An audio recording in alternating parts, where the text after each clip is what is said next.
Good morning. Welcome to Daily Covfefe with Carter and Keri. Today is Thursday, June 20th, and this is the second time we'll be doing this because we forgot to record it the first time. So we're going to try and repeat everything we said. And Keri is going to shoot me. She's going to fly here and shoot me. We did not forget to record it.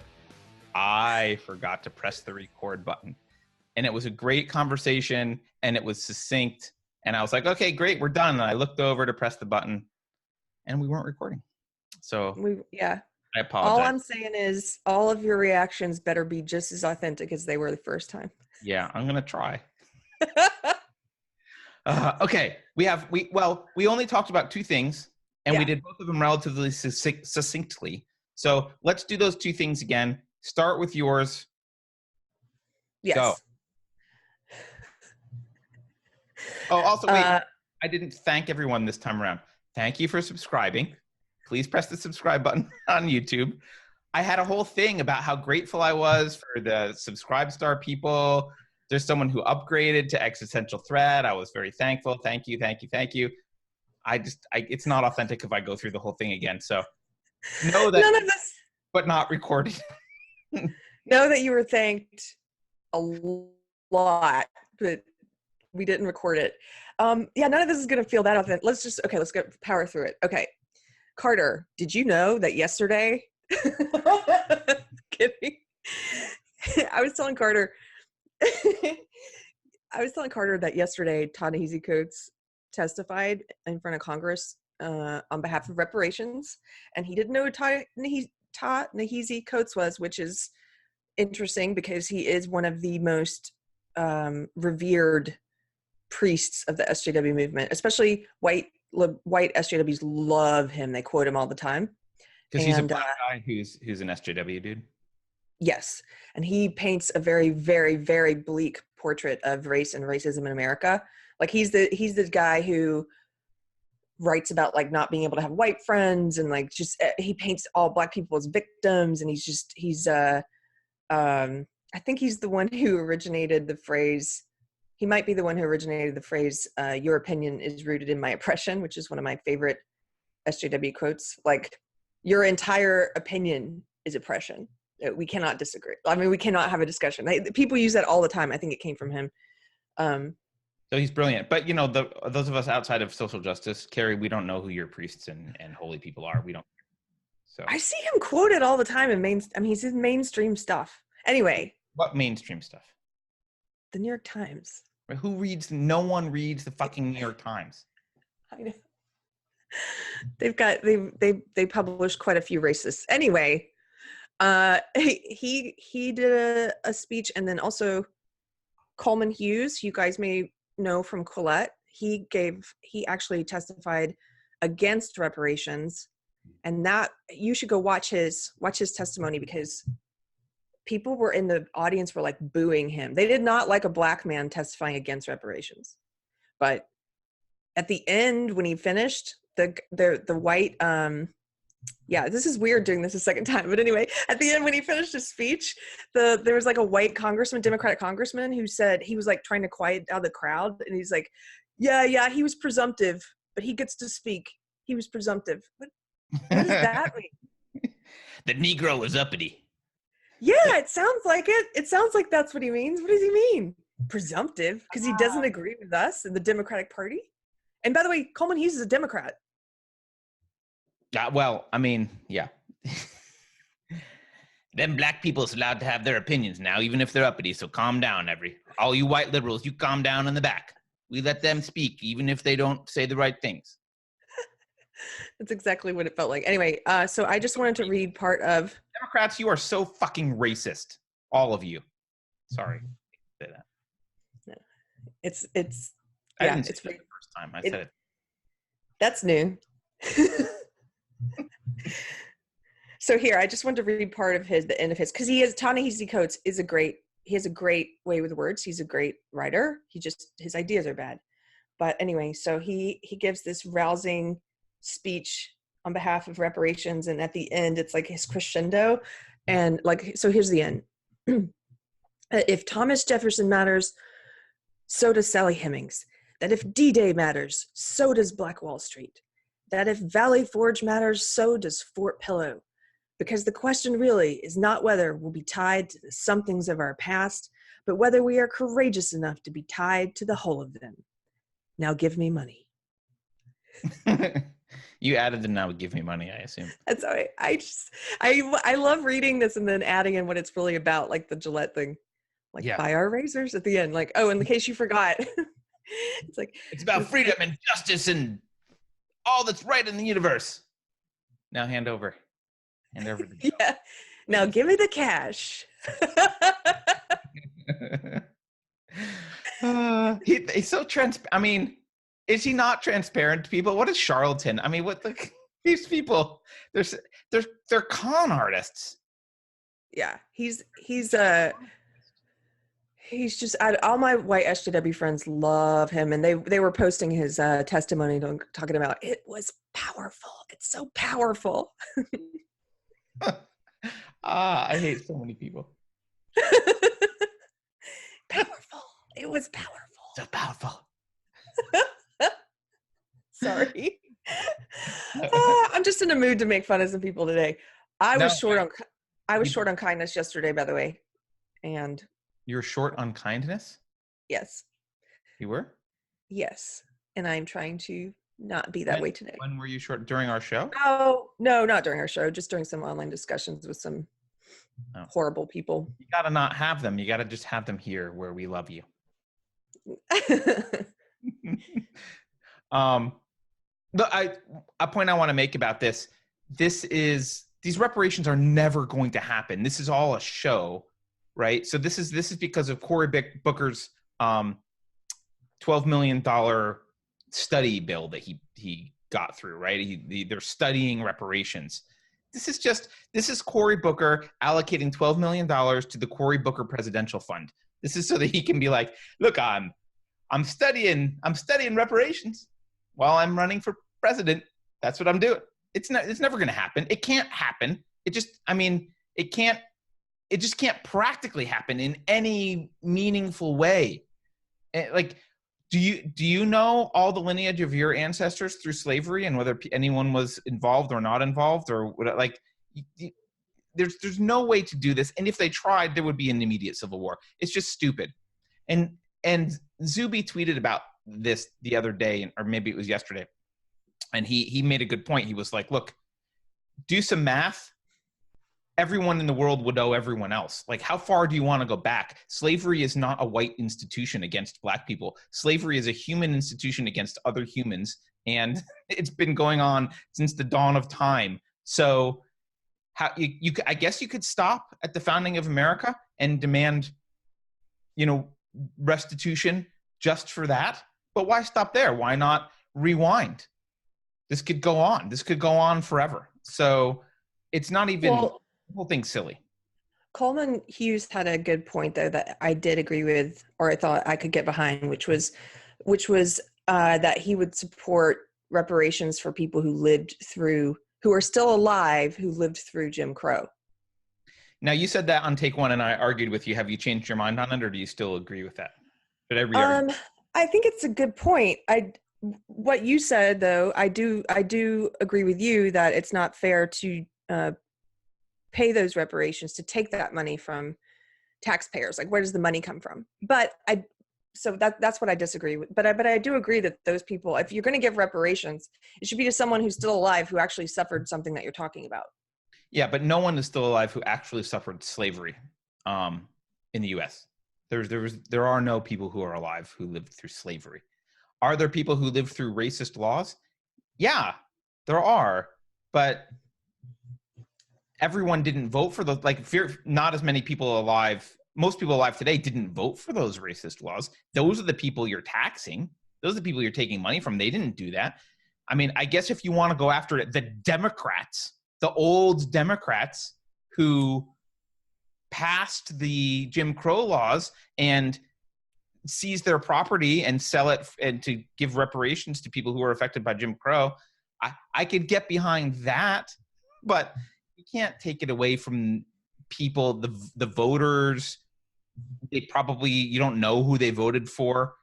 There's not a lot of them left. Most of the voters today, most of the citizens today didn't vote for any Jim Crow laws. They weren't even alive.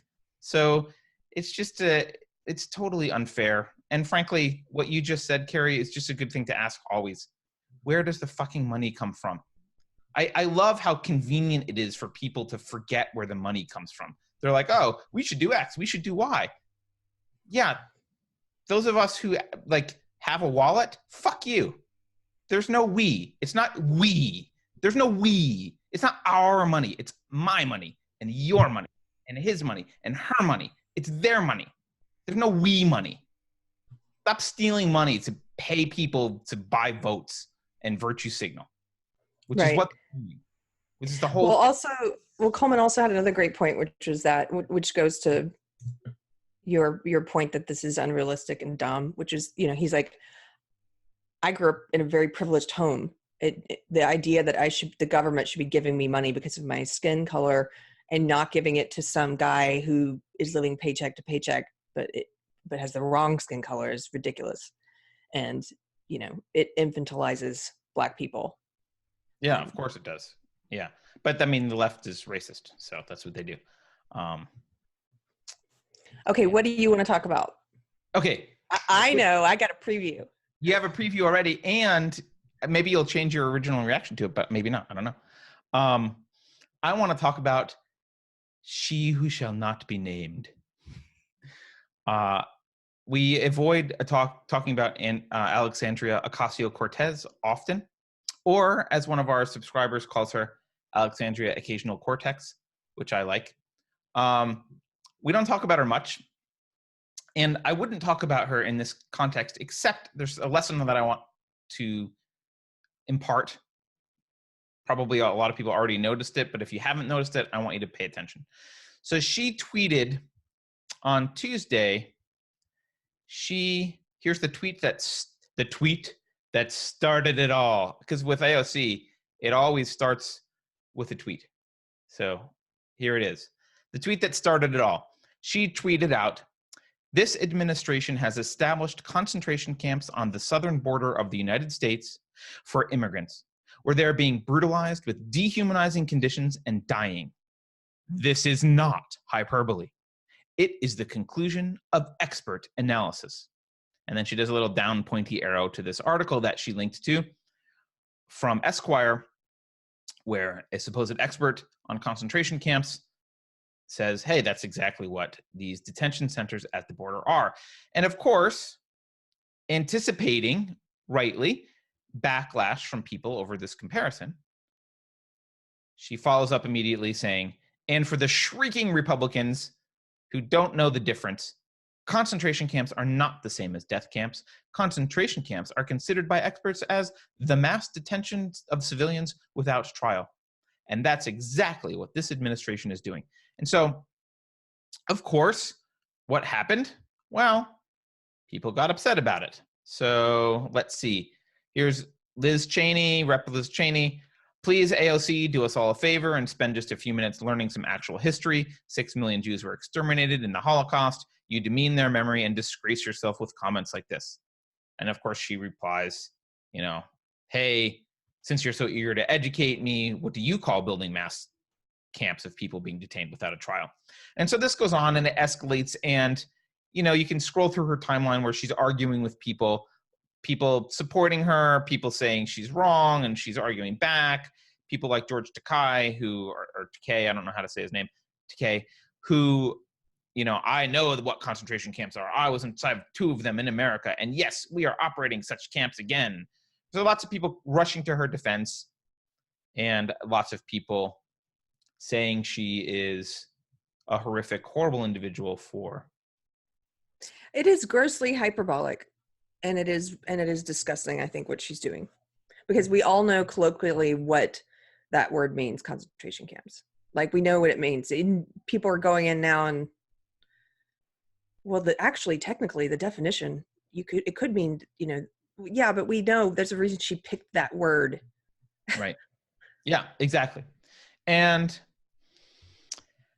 so it is horrible. It is unconscionable, I think was the word you used the first time around. I don't know if you used that just now, but it is unconscionable. I agree. It's also brilliant, and I want to point out what she's doing and why you should not argue with her about it. You shouldn't say boo about it. You should leave it alone. She is doing exactly what Donald Trump does. It's how he owns the media. It's how he controls the narrative. It's how he frames discussions. And she's doing it. I don't know if she's doing it on her own or if her team of, we know she's got a huge, basically democratic machine, social justice machine behind her, propping her up. So maybe it's coming from some experts. Regardless, these are the tactics she uses. You make a statement, so you pick an issue you want to talk about. You want to frame the issue in a certain way. So what you do is you make a statement that will resonate with your base, that frames the issue on an emotional level and a directional level. Like this is kind of directionally true or emotionally resonates, right? But it's factually questionable at best or inaccurate so that the other side will get their, it'll raise their ire. They'll be very upset and they'll start arguing with you and calling you names and make a big deal about it. So that's what will happen. And so you do that, the other side will argue, but that arguing now elevates your discussion to a level that you didn't actually earn. Your own influence wouldn't have gained. But now that everyone's talking about you and talking about how much an idiot you are, how much of a jerk you are, whatever it is, suddenly this has been elevated. So you double down. You double down and you make it a bigger argument. And they get angry at you, which she did. She doubled down several times. So I guess tripled down, whatever, and quadrupled down. She kept going. And of course, you'll have people on your side to rush in and defend you. And this, for some people, this entire process will have shifted their way of thinking about the issue. So we were never thinking about, most of us, I don't think, we're thinking about border security compared to exterminating Jewish people in Nazi Germany. That wasn't like going on in our head. But now for a lot of people, you've framed that in their head and that comparison now needs to be made. And so those two things are occupying space, so to speak, close to each other, obviously metaphorically in your brain. So there they are. And instead of having the conversation we should be having, which by the way is, hey, should a country have borders? And when people try and illegally cross, should we detain them? And if they want asylum, should we keep them detained while we are processing to figure out whether they should get asylum, or what should we do? Like valid questions. Hey, should the country have borders? Those are valid questions to ask. But instead of talking about it, now what we're doing is we're obsessed with arguing over the technicalities of the definition of a concentration camp, right? And we're like, well, technically it is, technically it's not. How dare you do this? It's insulting to Jews. Actually, technically, dictionary definition, blah, blah, blah. And like, that's the discussion we're having. We're now having this huge discussion comparing detention centers at the border to Auschwitz. That's the discussion we're having. And we're having that discussion because AOC said this, and it's exactly the discussion she wants us to have. We would not have been having this discussion if she didn't say it. And if you look, it's actually the exact same issue that Trump has used this tactic on before. He just did it the other way. When he was talking about people coming across the border, and he was talking about Mexicans, he didn't say all Mexicans, but he said, well, there's a lot of crime and a lot of rape, and a lot of them are this and that. And he implied there's a lot of criminality, which there is, right? So people that want to rush to his defense could say, well, there is a lot of criminality. He didn't technically say it was all Mexicans, blah, blah, blah. But directionally and emotionally, he set the stage for the conversation. And people were like, yeah, you've got to be careful about those people coming across the border. They're problematic. And like now he's got that feeling, and he had it. Now that became part of the conversation. And we started arguing about the border security, which is the conversation he wanted us to have. She's taken the exact same issue, used the exact same tactic. She's changed the concretes with the tactic, and she's used it for her side. And the only way to, unless you have like massive, I think Scott Adams would call it like, massive persuasion, like judo master persuasion level skills, where you can take this and like judo move it and change the narrative somehow or change the framing. Unless you've got those level skills, which I don't, you just shut up about it. You don't argue about it. You leave it alone. And if she had tweeted that out and none of her opposition said anything, we wouldn't be talking about this. No one would know. No one would care. AOC actually is irrelevant. She's some shitty bartender from a crappy ass, I don't know about the district, shitty bartender from a small district in New York. I want to besmirch the district. They did vote for AOC though. But she doesn't have a lot of power. She's a junior congressperson. She's not particularly intelligent. She does know social media very well. But she doesn't have power. She's not influential. But you make her influential. When she gets away at doing this. She's great at trolling. This is why, from the beginning, I'm like, I don't usually talk about her. Plus, I find her extremely boring. But yes, you play into their hands. It's exactly what it's like what the left does to Trump. I have friends on the left who, you know, that expression, someone's like living rent free in your head. Trump lives rent free in their head every day. That's all they talk about. That's all they. And so anyone on the right who doesn't like her, or anyone in the middle who doesn't like her, anyone liberal who doesn't like her, it's like, why are you paying attention to her then? I did want to say something funny though. There was a funny tweet that I mentioned to you before that I did retweet. Yeah, we didn't do that this take yet. No, Tim Pool said, this is really funny. Tim Pool, he tweeted a PBS article about a record number of African migrants who are coming across the Mexican border illegally. And he was like, so let me get this straight. People are flying from Angola to Brazil, then traveling north through Central America and Mexico to get in line for a concentration camp. Right. Like, if you're Tim Pool, you're allowed to tweet that. That was good. It's funny. It's funny. Yeah. Somebody should tell them these places are concentration camps. All right. Maybe AOC would support a massive information campaign throughout the world to say, don't come to America. It's just a concentration camp. Stay away. Stay away. Yeah, it reminds me of, I didn't say this on Take One. It's a new thing. It reminds me of someone, I think it was Phil Donahue, asked Ayn Rand this is like in the late 70s or maybe 80 when Reagan was, I guess he was president in 80, so it must have been after 80. She died in 82, so sometime in that time frame. Anyway, people viewed her as like, she was very anti-left, and so they assumed that she was a conservative, but she was not, and she despised conservatives. And so Phil Donahue said to her, so Ayn Rand, tell us, what do you think about Ronald Reagan? And without missing a beat, she said, I don't think of him. That's from one of her books. I don't think of him. That's from one of her books too. I forget. Somebody was telling me I think Atlas Shrugged probably has that in it somewhere.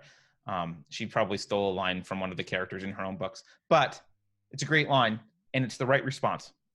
What do you think of AOC? I don't. All right. I think we can wrap it up. I actually pressed the record button this time. I see it recording. You want to say goodbye to everyone? That's going to do it for today's Daily Covfefe with Carter and Keri.